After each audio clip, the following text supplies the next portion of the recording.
Itt vannak a leggyakrabban felmerülő kérdések a SoulGym-mel kapcsolatosan. Az első kérdés, hogy hogyan tudok belépni a konditerembe. Először is le kell tölteni a telefonotokra egy G-Pass nevezetű alkalmazást. Ez az alkalmazás fog generálni egy QR kódot, melyet le kell olvasnotok mind a bejárati ajtónál, utána pedig a forgóvillánál is.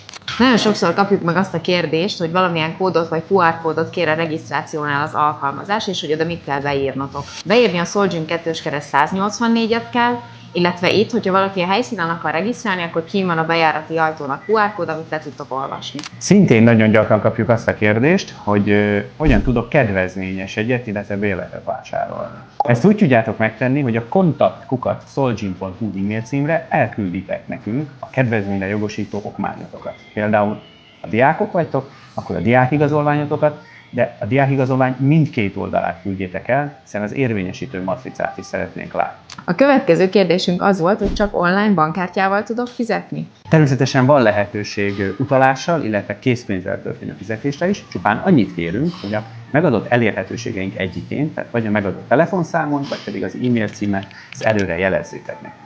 És még több kérdés érkezett irányunkba a nyitvatartással kapcsolatosan. SoulGym 0-24-ben minden nap, ünnepnapokon is nyitva tart. Bármikor jöhettek edzeni. Éjjel, nappal, hajnalban, reggel, bármikor. Az eddigi tapasztalataink alapján van itt egy-két dolog, amire nagyon szeretnénk felhívni a figyelmet. Először is a legfontosabb, hogy használjátok váltócipőt és törölközőt az edzéshez, a súlyokat és az eszközöket pedig rakjátok vissza a helyére. Amennyiben egyéb kérdésetek is felmerülne, bátran írjatok Instán.